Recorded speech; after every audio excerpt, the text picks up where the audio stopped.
अगर आपको हिंदी कहानियाँ सुनना पसंद है, तो ऐसी ही मनोरंजक कहानियाँ सुनने के लिए सब्सक्राइब करें। आइए सुनते हैं प्रेमचंद की कहानी शांति। स्वर्गीय देवनाथ मेरे अभिन्न मित्रों में से थे। आज भी जब उनकी याद आती है, तो वह रंगरेलियां आंखों में फिर जाती है और कहीं एकांत में जाकर जरा रो लेता हूँ। हमारे और उनके बीच में 200-250 मील का अंतर था। मैं लखनऊ में रहता था, वह दिल्ली में, लेकिन शायद कोई ऐसा महीना जाता हो कि हम आपस में ना मिल पाते हों। वह स्वच्छंद प्रकृति के, विनोद प्रिय, सहृदय, उदार और मित्रों पर प्राण देने वाले आदमी थे, जिन्होंने अपने और पराये में कभी भेद नहीं किया। संसार क्या है और यहाँ लौकिक व्यवहार में कैसा निर्वाह होता है, यह उस व्यक्ति ने कभी ना जानने की चेष्टा की। उनके जीवन में ऐसे कई अवसर आए जब उन्हें आगे के लिए होशियार हो जाना चाहिए था। मित्रों ने उनकी निष्कपटता से अनुचित लाभ उठाया और कई बार उन्हें लज्जित भी होना पड़ा, लेकिन उस भले आदमी ने जीवन से कोई सबक न लेने की कसम खा ली थी। उनके व्यवहार ज्यों के त्यों रहे। जैसे भोलानाथ जिए वैसे ही भोलानाथ मरे। जिस दुनिया में वह मस्त रहते थे, वह निराली दुनिया थी, जिनमें संदेह, चालाकी और कपट के लिए स्थान न था। सब अपने थे, कोई गैर ना था। मैंने बार बार उन्हें सचेत करना चाहा, पर इसका परिणाम आशा के विरुद्ध हुआ।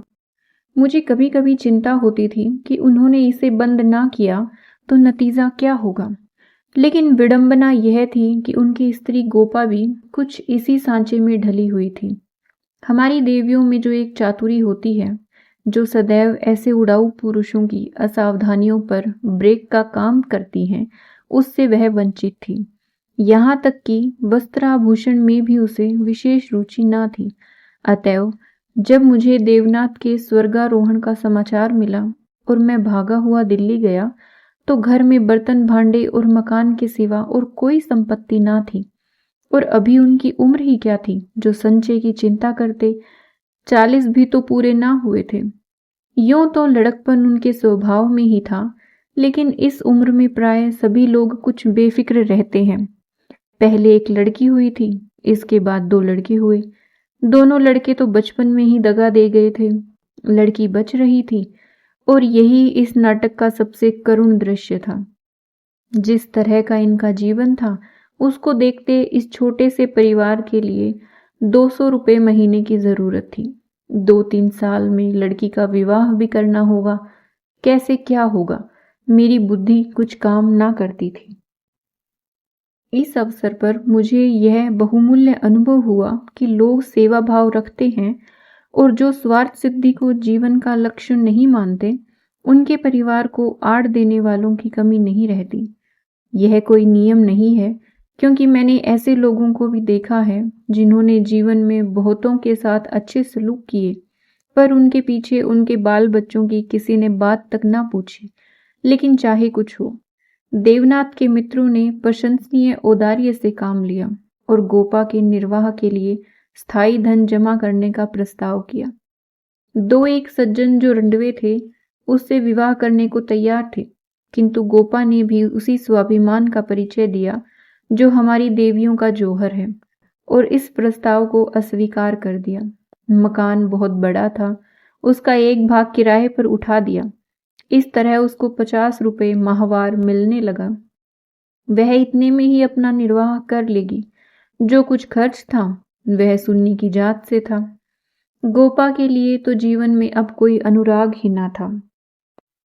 इसके 1 महीने बाद मुझे कारोबार के सिलसिले में विदेश जाना पड़ा, और वहां मेरे अनुमान से कहीं अधिक 2 साल लग गए। गोपा के पत्र बराबर जाते रहते थे, जिससे मालूम होता था वे आराम से हैं, कोई चिंता की बात नहीं है। मुझे पीछे ज्ञात हुआ कि गोपा ने मुझे भी गैर समझा और वास्तविक स्थिति छिपाती रही। विदेश से लौटकर मैं सीधा दिल्ली पहुंचा। द्वार पर पहुंचते ही मुझे भी रोना आ गया। मृत्यु की प्रतिध्वनि सी छाई हुई थी।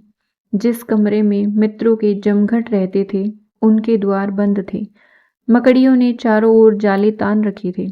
देवनाथ के साथ वह श्री लुप्त हो गई थी। पहली नज़र में मुझे तो ऐसा भ्रम हुआ कि देवनाथ द्वार पर खड़े मेरी ओर देखकर मुस्कुरा रहे हैं। मैं मिथ्यावादी नहीं हूँ और आत्मा की दैहिकता में मुझे संदेह है, लेकिन उस वक्त एक बार मैं चौंक जरूर पड़ा। हृदय में एक कंपन सा उठा, लेकिन दूसरी नज़र में प्रतिमा मिट चुकी थी। द्वार खुला। गोपा के सिवा खोलने वाला ही कौन था? मैंने उसे देखकर दिल थाम लिया। उसे मेरे आने की सूचना थी और मेरे स्वागत की प्रतीक्षा में उसने नई साड़ी पहन ली थी और शायद बाल भी गुंथा लिए थे। पर इन 2 वर्षों के समय ने उस पर जो आघात किए थे, उन्हें क्या करती? नारियों के जीवन में यह वह अवस्था है जब रूप लावण्य अपने पूरे विकास पर होता है, जब उसमें अल्हड़पन, चंचलता और अभिमान की जगह आकर्षण, माधुर्य और रसिकता आ जाती है। लेकिन गोपा का यौवन बीत चुका था। उसके मुख पर झुर्रियां और विषाद की रेखाएं अंकित थी, जिन्हें उसकी प्रयत्नशील प्रसन्नता भी ना मिटा सकती थी। केशों पर सफेदी दौड़ चली थी और एक एक अंग बूढ़ा हो रहा था। मैंने करुण स्वर में पूछा, क्या तुम बीमार थी गोपा? गोपा ने आंसू पीकर कहा, नहीं तो, मुझे कभी सिरदर्द भी नहीं हुआ। तो तुम्हारी यह क्या दशा है? बिल्कुल बूढ़ी हो गई हो। तो जवानी लेकर करना ही क्या है? मेरी उम्र भी तो 35 के ऊपर हो गई। 35 की उम्र बहुत नहीं होती। हाँ, उनके लिए जो बहुत दिन जीना चाहते हैं। मैं तो चाहती हूँ कि जल्दी हो सके जीवन का अंत हो जाए। बस सुन्नी के ब्याह की चिंता है। इससे छुट्टी पा जाऊं, मुझे जिंदगी की परवाह ना रहेगी। अब मालूम हुआ कि जो सज्जन इस मकान में किराएदार हुए थे, वह थोड़े दिनों के बाद तब्दील होकर चले गए और तब से कोई दूसरा किराएदार ना आया। मेरे हृदय में बर्छी सी चुभ गई। इतने दिन इन बेचारों का निर्वाह कैसे हुआ, यह कल्पना ही दुखद थी। मैंने विरक्त मन से कहा, लेकिन तुमने मुझे सूचना क्यों न दी? क्या मैं बिल्कुल गैर हूं? गोपा ने लज्जित होकर कहा, नहीं नहीं, यह बात नहीं है। तुम्हें गैर समझूंगी तो अपना किसे समझूंगी? मैंने समझा प्रदेश में तुम खुद अपने झमेले में पड़े होगे, तुम्हें क्यों सताऊं? किसी न किसी तरह दिन कट ही गए। घर में और कुछ ना था तो थोड़े से गहने तो थे ही। अब सुनीता के विवाह की चिंता है। पहले मैंने सोचा था इस मकान को निकाल दूंगी, 20-22 हजार मिल जाएंगी, विवाह भी हो जाएगा और कुछ मेरे लिए भी बचा रहेगा। लेकिन बाद को मालूम हुआ कि मकान पहले ही रहन हो चुका है और सूद मिलाकर उस पर 20,000 हो गए हैं। महाजन ने इतनी ही दया क्या कम की कि मुझे घर से निकाल ना दिया। इधर से तो अब कोई आशा नहीं है। बहुत हाथ पांव जोड़ने पर संभव है महाजन से 2-2.5 हजार रुपए मिल जाएं। इतने में क्या होगा? इसी फिक्र में घुली जा रही हूं। लेकिन मैं भी इतनी मतलबी नहीं हूं। न तुम्हें हाथ मुंह धोने को पानी दिया, न कुछ जलपान लाई और अपना दुखड़ा ले बैठी। अब आप कपड़े उतारिए और आराम से बैठिए। कुछ खाने को लाऊं? खा लीजिए, तब बातें हो। घर पर तो सब कुशल है? मैंने कहा, मैं तो सीधे बंबई से यहां आ रहा हूं, घर कहाँ गया? गोपा ने मुझे तिरस्कार भरी आंखों से देखा, पर उस तिरस्कार की आड़ में घनिष्ठ आत्मीयता बैठी झांक रही थी। मुझे ऐसा जान पड़ा उसके मुख की झुर्रियां मिट गई है, पीछे मुख पर हल्की सी लाली दौड़ गई है। उसने कहा, इसका फल यह होगा कि तुम्हारी देवी जी तुम्हें कभी यहां ना आने देगी। मैं किसी का गुलाम नहीं हूं। किसी को अपना गुलाम बनाने के लिए पहले खुद भी उसका गुलाम बनना पड़ता है। शीतकाल की संध्या देखते ही देखते दीपक जलाने लगी। सुन्नी लालटेन लेकर कमरे में आई। 2 साल पहले की अबोध और बालिका रूपवती युवती हो गई थी, जिसकी हर एक चितवन, हर एक बात उसकी गौरवशील प्रकृति का पता दे रही थी। जिसे मैं गोद में उठाकर प्यार करता था, उसकी तरफ आज आंखें न उठा सका और वह मेरे गले से लिपटकर प्रसन्न होती थी, आज मेरे सामने खड़ी भी ना रह सकी। जैसे मुझसे कोई वस्तु छिपाना चाहती है और जैसे मैं उस वस्तु को छिपाने का अवसर दे रहा हूं। मैंने पूछा, अब तुम किस दर्जे में पहुंची सुन्नी? उसने सिर झुकाए हुए जवाब दिया, 10वें में हूं। घर का भी कुछ काम काज करती हो? अम्मा जब करने भी दें। गोपा बोली, मैं नहीं करने देती या खुद किसी काम के नगीश नहीं जाती। सुन्नी मुंह फेर कर हंसती हुई चली गई। माँ की दुलारी लड़की थी। जिस दिन वह गृहस्थी का काम करती उस दिन शायद गोपा रो रो कर आंखें फोड़ लेती। वह खुद लड़की को कोई काम ना करने देती थी, मगर सबसे शिकायत करती थी कि वह कोई काम नहीं करती। यह शिकायत भी उसके प्यार का ही एक करिश्मा था। हमारी मर्यादा हमारे बाद भी जीवित रहती है। मैं भोजन करके लेटा तो गोपा ने फिर सुन्नी के विवाह की तैयारियों की चर्चा छेड़ दी। इसके सिवा उसके पास और बात ही क्या थी। लड़के तो बहुत मिलते हैं, लेकिन कुछ हैसियत भी तो हो। लड़की को यह सोचने का अवसर क्यों मिले कि दादा होते तो शायद मेरे लिए इससे अच्छा वर ढूंढते। फिर गोपा ने डरते डरते लाला मदारी लाल के लड़के का जिक्र किया। मैंने चकित होकर उसकी तरफ देखा। मदारी लाल पहले इंजीनियर थे, अब पेंशन पाते थे, लाखों रुपया जमा कर लिए थे, पर अब तक उनके लोभ की भूख ना बुझी थी। गोपा ने घर भी वह छांटा जहां उसकी रसाई कठिन थी। मैंने आपत्ति की, मदारी लाल तो बड़ा दुर्जन मनुष्य है। गोपा ने दांतों तले जीभ दबाकर कहा, अरे नहीं भैया, तुमने उन्हें पहचाना ना होगा। मेरे ऊपर बड़े दयालु हैं। कभी कभी आकर कुशल समाचार पूछ जाते हैं। लड़का ऐसा होनहार है कि मैं तुमसे क्या कहूं। फिर उनके यहाँ कमी किस बात की है। यह ठीक है कि पहले वह खूब रिश्वत लेते थे, लेकिन यहाँ धर्मात्मा कौन है? कौन अवसर पाकर छोड़ देता है? मदारी लाल ने तो यहाँ तक कह दिया कि वह मुझसे दहेज नहीं चाहते, केवल कन्या चाहते हैं। सुन्नी उनके मन में बैठ गई है। मुझे गोपा की सरलता पर दया आई, लेकिन मैंने सोचा, क्यों इसके मन में किसी के प्रति अविश्वास उत्पन्न करूं? संभव है मदारी लाल वह न रहे हों। चित्त की भावनाएं बदलती भी रहती हैं। मैंने अर्ध सहमत होकर कहा, मगर यह तो सोचो, उनमें और तुम में कितना अंतर है। शायद अपना सर्वस्व अर्पण करके भी उनका मुंह सीधा ना कर सको।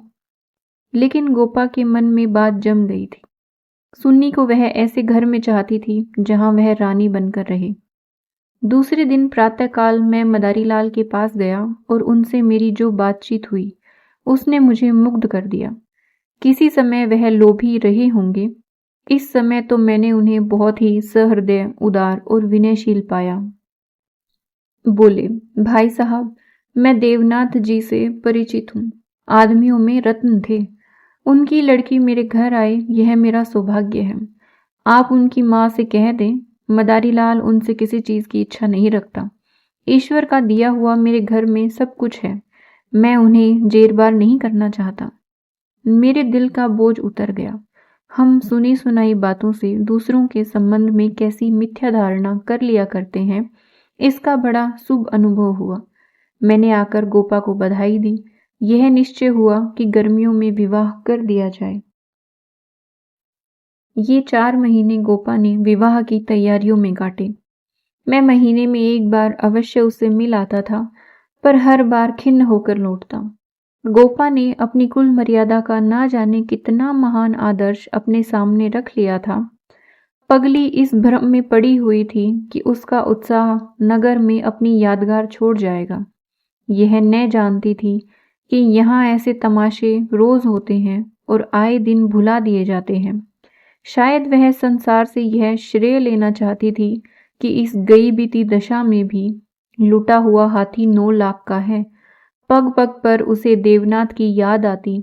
वह होते तो यह काम यूं न होता, यूं होता, और तब रोती। मदारी लाल सज्जन है, यह सत्य है, लेकिन गोपा का अपनी कन्या के प्रति भी तो कुछ धर्म है। कौन उसके 10-5 लड़कियां बैठी हुई हैं, वह तो दिल खोलकर अरमान निकालेगी। सुन्नी के लिए उसने जितने गहने और जोड़े बनवाए थे, उन्हें देखकर मुझे आश्चर्य होता था। जब देखो कुछ न कुछ सी रही है। कभी सुनारों की दुकान पर बैठी हुई है, कभी मेहमानों के आदर सत्कार का आयोजन कर रही है। मोहल्ले में ऐसा बिरला ही कोई संपन्न मनुष्य होगा जिससे उसने कुछ कर्ज ना लिया हो। वह इसे कर्ज समझती थी, पर देने वाले दान समझकर देते थे। सारा मोहल्ला उसका सहायक था। सुन्नी अब मोहल्ले की लड़की थी। गोपा की इज्जत सबकी इज्जत है और गोपा के लिए तो नींद और हराम। दर्द से सिर फटा जा रहा है। आधी रात हो गई मगर वह बैठी कुछ न कुछ सी रही है, या इस कोठी का दान उस कोठी कर रही है। कितना वात्सल्य से भरी आकांक्षा थी जो कि देखने वालों में श्रद्धा उत्पन्न कर देती थी। अकेली औरत, वह भी आधी जान, क्या क्या करे। जो काम दूसरों पर छोड़ देती है उसी में कुछ न कुछ कसर रह जाती है, पर उसकी हिम्मत है कि किसी तरह हार नहीं मानती। पिछली बार उसकी दशा देखकर मुझसे रहा ना गया। बोला, गोपा देवी, अगर मरना ही चाहती हो तो विवाह हो जाने के बाद मरो। मुझे भय है कि तुम उससे पहले ही ना चल दो। गोपा का मुरझाया मुख प्रमुदित हो उठा। बोली, उसकी चिंता ना करो भैया, विधवा की आयु बहुत लंबी होती है। तुमने सुना नहीं, रांड मरे न खंडर डहे। लेकिन मेरी कामना यही है कि सुन्नी का ठिकाना लगाकर मैं भी चल दूं। अब और जीकर क्या करूंगी, सोचो क्या करूं। अगर किसी तरह का विघ्न पड़ गया तो किसकी बदनामी होगी। इन 4 महीनों में मुश्किल से घंटा भर सोती होंगी, नींद ही नहीं आती। पर मेरा चित्त प्रसन्न है। मैं मरूं या जीऊं, मुझे यह संतोष तो होगा कि सुन्नी के लिए उसका बाप जो कर सकता था वह मैंने कर दिया। मदारी लाल ने अपनी सज्जनता दिखाई तो मुझे भी तो अपनी नाक रखनी है। एक देवी ने आकर कहा, बहन जरा चलकर देख लो चाशनी ठीक हो गई है या नहीं। गोपा उसके साथ चाशनी की परीक्षा करने के लिए गई और एक क्षण के बाद आकर बोली, जी चाहता है सिर पीट लूं। तुमसे जरा बात करने लगी, उधर चाशनी इतनी कड़ी हो गई कि लड्डू दांतों से लड़ेंगे। किससे क्या कहूं। मैंने चिढ़कर कहा, तुम व्यर्थ में झंझट कर रही हो। क्यों नहीं किसी हलवाई को बुलाकर मिठाइयों का ठेका दे देती। फिर तुम्हारे यहाँ मेहमान ही कितने आएंगे जिनके लिए यह तुमार बांध रही हो। 10-5 की मिठाई उनके लिए बहुत होगी। गोपा ने व्यथित नेत्रों से मेरी ओर देखा। मेरी यह आलोचना उसे बुरी लगी। इन दिनों उसे बात बात पर क्रोध आ जाता था। बोली, भैया तुम ये बातें ना समझोगे। तुम्हें न मां बनने का अवसर मिला न पत्नी बनने का। सुन्नी के पिता का कितना नाम था, कितने आदमी उनके दम से जीते थे। क्या यह तुम नहीं जानते। वह पगड़ी मेरे ही सिर तो बंदी है। तुम्हें विश्वास न आएगा, नास्तिक जो ठहरे, पर मैं तो उन्हें सदैव अपने अंदर बैठा पाती हूँ। जो कुछ कर रहे हैं वह कर रहे हैं। मैं मंदबुद्धि स्त्री भला अकेली क्या कर देती। वही मेरे सहायक हैं, वही मेरे प्रकाश हैं। यह समझ लो कि यह देह मेरी है, पर इसके अंदर आत्मा जो है वह उनकी है। जो कुछ हो रहा है उनके पुण्य आदेश से हो रहा है। तुम उनके मित्र हो, तुमने अपने सैकड़ों रुपए खर्च किए और इतना हैरान हो रहे हो। मैं तो उनकी सहगामिनी हूं, लोक में भी परलोक में भी। मैं अपना सा मुंह लेकर रह गया। जून में विवाह हो गया। गोपा ने बहुत कुछ दिया और अपनी हैसियत से बहुत ज्यादा दिया, लेकिन फिर भी उसे संतोष न हुआ। आज सुन्नी के पिता होते तो ना जाने क्या करते। बराबर रोती रही। जाड़ों में मैं फिर दिल्ली गया। मैंने समझा कि अब गोपा सुखी होगी। लड़की का घर और वर दोनों आदर्श हैं। गोपा को इसके सिवा और क्या चाहिए। लेकिन सुख उसके भाग्य में ही ना था। अभी कपड़े भी ना उतारने पाया था कि उसने अपना दुखड़ा शुरू कर दिया। भैया घर द्वार सब अच्छा है, सास ससुर भी अच्छे हैं, लेकिन जमाई निकम्मा निकला। सुन्नी बेचारी रो रो कर दिन काट रही है। तुम उसे देखो तो पहचान ना सको। उसकी परछाई मात्र रह गई है। अभी कई दिन हुए आई हुई थी। उसकी दशा देखकर छाती फटती थी, जैसे जीवन में अपना पद खो बैठी हो। ना तन बदन की सुध है, ना कपड़े लत्ते की। मेरी सुन्नी की दुर्गत होगी यह तो सपन में भी ना सोचा था। बिल्कुल गुमसुम हो गई है। कितना पूछा, बेटी तुमसे वह क्यों नहीं बोलता, किस बात पर नाराज है, लेकिन कुछ जवाब ही नहीं देती। बस आंखों से आंसू बहते हैं। मेरी सुन्नी कुएं में गिर गई। मैंने कहा, तुमने उसके घर वालों से पता नहीं लगाया। लगाया क्यों नहीं भैया, सब हाल मालूम हो गया। लोंडा चाहता है मैं चाहे जिस राह जाऊं सुन्नी मेरी पूजा करती रहे। सुन्नी भला क्यों सहने लगी इसे। उसे तो तुम जानते हो कितनी अभिमानी है। वह उन स्त्रियों में नहीं है जो पति को देवता समझती है और उसका दुर्व्यवहार सहती रहती है। उसने सदैव दुलार और प्यार पाया है। बाप भी उस पर जान देता था। मैं आंख की पुतली समझती थी। पति मिला छैला जो आधी आधी रात तक मारा मारा फिरता है। दोनों में क्या बात हुई यह कौन जान सकता है, लेकिन दोनों में कोई गांठ पड़ गई है। ना सुन्नी की परवाह करता है, ना सुन्नी उसकी परवाह करती है। मगर वह तो अपने रंग में मस्त है। सुन्नी प्राण दिए देती है। उसके लिए सुन्नी की जगह मुन्नी है, सुन के लिए अपेक्षा और रुदन है। मैंने कहा, लेकिन तुमने सुन्नी को समझाया नहीं। उस लौंडे का क्या बिगड़ेगा, इसकी तो जिंदगी खराब हो जाएगी। गोपा की आंखों में आंसू भर आए। बोली, भैया किस दिल से समझाऊं। सुन्नी को देखकर तो मेरी छाती फटने लगती है। बस यही जी चाहता है कि इसे अपने कलेजे में ऐसे रख लूं कि इसे कोई कड़ी आंख से भी ना देख सके। सुन्नी फूहड़ होती, कटुभाषिणी होती, आराम तलब होती तो समझती भी। क्या यह समझाऊं कि तेरा पति गली गली मुंह काला करता फिरे, फिर भी तू उसकी पूजा किया कर। मैं तो खुद यह अपमान न सह सकती। स्त्री पुरुष में विवाह की पहली शर्त यह है कि दोनों 16 आने एक दूसरे के हो जाएं। ऐसे पुरुष तो कम हैं जो स्त्री को जो भर विचलित देखकर शांत रह सके, पर ऐसी स्त्रियां बहुत हैं जो पति को स्वच्छंद समझती है। सुन्नी उन स्त्रियों में नहीं है। वह अगर आत्मसमर्पण करती है तो आत्मसमर्पण चाहती भी है, और यदि पति में यह बात ना हुई तो वह उससे कोई संपर्क ना रखेगी, चाहे उसका सारा जीवन रोते कट जाए। यह कहती गोपा भीतर गई और एक श्रृंगारदान लाकर उसके अंदर के आभूषण दिखाती हुई बोली, सुन्नी इसे अब की यहीं छोड़ गई, इसीलिए आई थी। ये वे गहने हैं जो मैंने ना जाने कितने कष्ट सहकर बनवाए थे। इसके पीछे महीनों मारी मारी फिरी थी, यूं कहो कि भीख मांग कर जमा किए थे। सुन्नी अब इनकी ओर आंख उठाकर भी नहीं देखती। पहने तो किसके लिए, सिंगार करे तो किस पर। 5 संदूक कपड़ों के दिए थे। कपड़े सीते सीते मेरी आंखें फूट गई। यह सब कपड़े उठाती लाई। इन चीजों से उसे घृणा हो गई है। बस कलाई में 2 चूड़ियां और एक उजली साड़ी, यही उसका श्रृंगार है। मैंने गोपा को सांत्वना दी। मैं जाकर केदारनाथ से मिलूंगा, देखूं तो वह किस रंग ढंग का आदमी है। गोपा ने हाथ जोड़कर कहा, नहीं, भूलकर भी ना जाना। सुन्नी सुनेगी तो प्राण ही दे देगी। अभिमान की पुतली ही समझो उसे। रस्सी जल लो, किसके जल जाने पर भी बल नहीं। जिन पैरों से उसे ठुकरा दिया है वह उन्हें कभी न सहलाएगी। उसे अपना बनाकर कोई चाहे तो लोंडी बना ले, लेकिन शासन तो उसने मेरा ना सहा, दूसरों का क्या सहेगी। मैंने गोपा से उस वक्त कुछ न कहा, लेकिन अवसर पाते ही लाला मदारीलाल से मिला। मैं रहस्य का पता लगाना चाहता था। संयोग से पिता और पुत्र दोनों ही एक जगह मिल गए। मुझे देखते ही केदार ने इस तरह झुककर मेरे चरण छुए कि मैं उसकी शालीनता पर मुग्ध हो गया। तुरंत भीतर गया और चाय, मुरब्बा और मिठाइयाँ लाया। इतना सौम्य, इतना सुशील, इतना विनम्र युवक मैंने ना देखा था। यह भावना ही ना हो सकती थी कि इसके भीतर और बाहर में कोई अंतर हो सकता है। जब तक रहा सिर झुकाए बैठा रहा। उच्च श्रृंखलता उसे छू भी ना गई थी।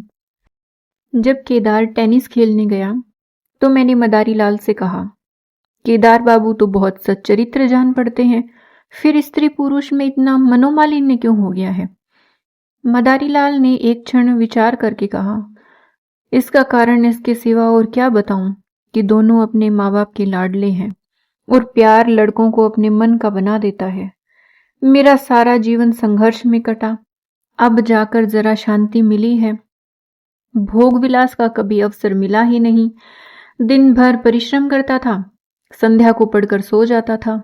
स्वास्थ्य भी अच्छा ना था, इसलिए बार बार यह चिंता सवार रहती थी कि संचय कर लूं, ऐसा ना हो कि मेरे पीछे बाल बच्चे भीख मांगते फिरे। नतीजा यह हुआ कि इन महाशय को मुफ्त का धन मिला। सनक सवार हो गई, शराब उड़ने लगी, फिर ड्रामा खेलने का शौक हुआ। धन की कमी थी ही नहीं, उस पर माँ बाप के अकेले बेटे, उनकी प्रसन्नता ही हमारे जीवन का स्वर्ग थी। पढ़ना लिखना तो दूर रहा, विलास की इच्छा बढ़ती गई। रंग और गहरा हुआ, अपने जीवन का ड्रामा खेलने लगे। मैंने यह रंग देखा तो मुझे बहुत चिंता हुई। सोचा ब्याह कर दूं, ठीक हो जाएगा। गोपा देवी का पैगाम आया तो मैंने तुरंत स्वीकार कर लिया। मैं सुन्नी को देख चुका था। सोचा ऐसी रूपवती पत्नी पाकर इनका मन स्थिर हो जाएगा। पर वह भी लाडली लड़की थी, हठीली, अबोध, आदर्शवादिनी। सहिष्णुता तो उसने सीखी ही ना थी। समझौते का जीवन में क्या मूल्य है, इसकी उसे खबर ही नहीं। लोहा लोहे से लड़ गया। वह अभिमान से पराजित करना चाहती है, यह उपेक्षा से। यही रहस्य है। और साहब, मैं तो बहू को ही अधिक दोषी समझता हूं। लड़के प्राय मनचले होते हैं, लड़कियां स्वभाव से ही सुशील होती हैं और अपनी जिम्मेदारी समझती हैं। उसमें ये गुण ही नहीं। डोंगा कैसे पार होगा, ईश्वर ही जाने। सहसा सुन्नी अंदर से आ गई, बिल्कुल अपने चित्र की रेखा सी, मानो मनोहर संगीत की प्रतिध्वनि हो। कुंदन तपकर भस्म हो गया था। मिटी हुई आशाओं का इससे अच्छा चित्र नहीं हो सकता। उल्हाना देती हुई बोली, आप ना जाने कब से बैठे हुए हैं, मुझे खबर तक नहीं, और शायद आप बाहर ही बाहर चले भी जाते। मैंने आंसुओं के वेग को रोकते हुए कहा, नहीं सुनी, यह कैसे हो सकता था। तुम्हारे पास ही आ रहा था कि तुम स्वयं आ गई। मदारीलाल कमरे के बाहर अपनी कार की सफाई करने लगे। शायद मुझे सुन्नी से बात करने का अवसर देना चाहते थे। सुन्नी ने पूछा, अम्मा तो अच्छी तरह हैं? हाँ, अच्छी है। तुमने अपनी यह क्या गत बना रखी है? मैं अच्छी तरह से हूं। यह बात क्या है? तुम लोगों में यह क्या अनबन है? गोपा देवी प्राण दिए डालती है, तुम खुद मरने की तैयारी कर रही हो। कुछ तो विचार से काम लो। सुन्नी के माथे पर बल पड़ गए। आपने नाहक यह विषय छेड़ दिया चाचा जी। मैंने तो यह सोचकर अपने मन को समझा लिया कि मैं अभागिन हूं। बस उसका निवारण मेरे बूते से बाहर है। मैं उस जीवन से मृत्यु को कहीं अच्छा समझती हूं जहां अपनी कदर ना हो। मैं व्रत के बदले व्रत चाहती हूं। जीवन का कोई दूसरा रूप मेरी समझ में नहीं आता। इस विषय में किसी तरह का समझौता करना मेरे लिए असंभव है। नतीजे की परवाह मैं नहीं करती। लेकिन नहीं चाचा जी, इस विषय में अब कुछ न कहिए, नहीं तो मैं चली जाऊंगी। आखिर सोचो तो। मैं सब सोच चुकी और तय कर चुकी। पशु को मनुष्य बनाना मेरी शक्ति से बाहर है।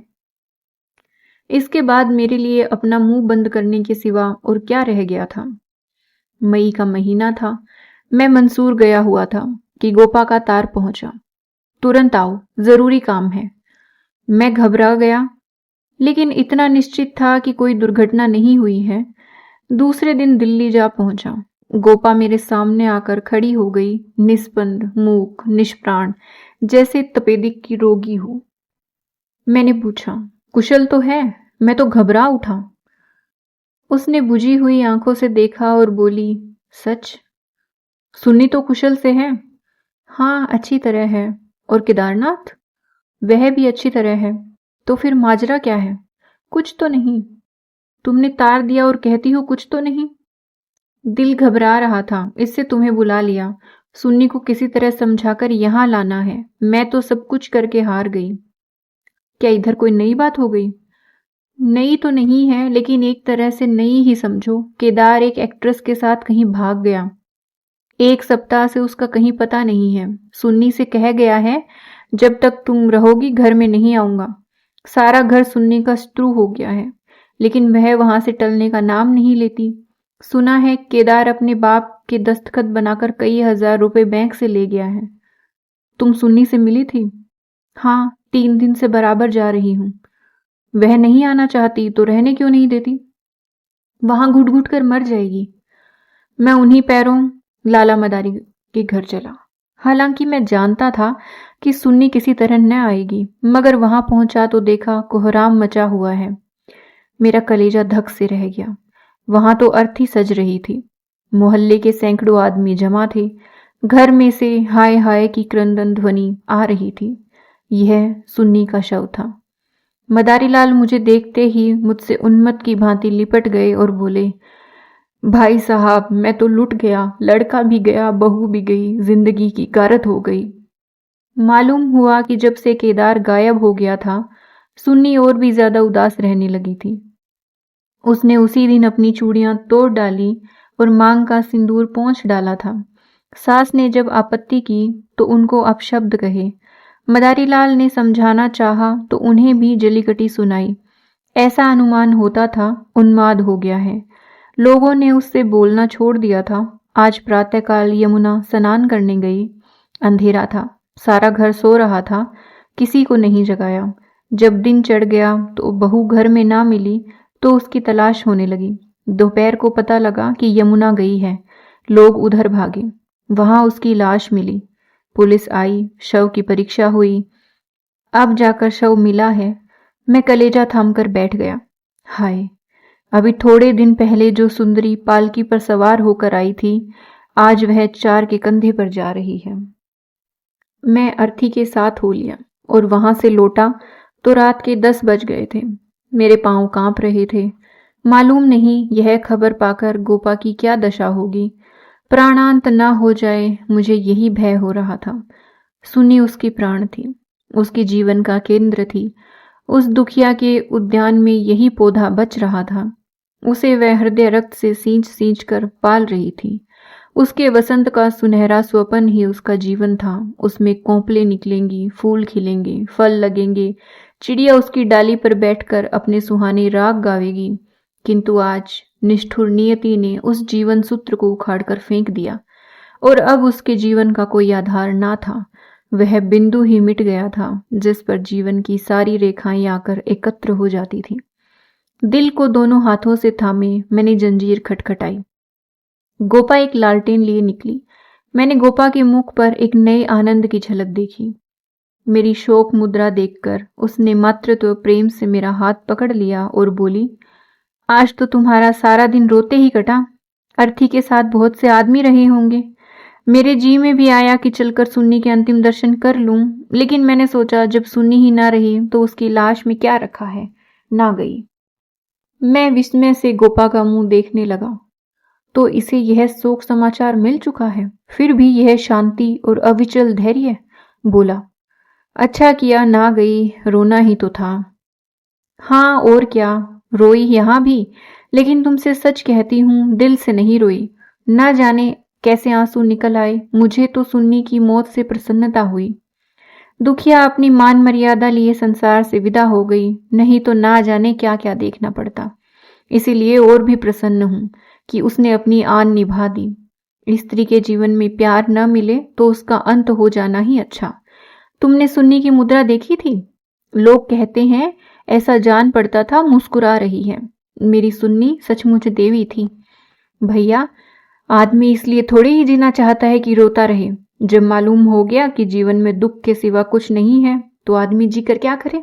किस लिए जिए? खाने और सोने और मर जाने के लिए? यह मैं नहीं कहती कि मुझे सुन्नी की याद ना आएगी और मैं उसे याद करके रोऊंगी नहीं, लेकिन वह शोक के आंसू न होंगे। बहादुर बेटे की माँ उसकी वीरगति पर प्रसन्न होती है। सुन्नी की मौत में क्या कुछ कम गौरव है? मैं आंसू बहाकर उस गौरव का अनादर कैसे करूं? वह जानती है और चाहे सारा संसार उसकी निंदा करे, उसकी माता सराहना ही करेगी। उसकी आत्मा से यह आनंद भी छीन लूं, लेकिन अब रात ज्यादा हो गई है, ऊपर जाकर सो रहो। मैंने तुम्हारी चारपाई बिछा दी है, मगर देखो अकेले पड़े पड़े रोना नहीं। सुन्नी ने वही किया जो उसे करना चाहिए था। उसके पिता होते तो आज सुन्नी की प्रतिमा बनाकर पूजते। मैं ऊपर जाकर लेटा तो मेरे दिल का बोझ बहुत हल्का हो गया था, किंतु रह रहकर यह संदेह हो जाता था कि गोपा की यह शांति उसकी अपार व्यथा का रूप तो नहीं है।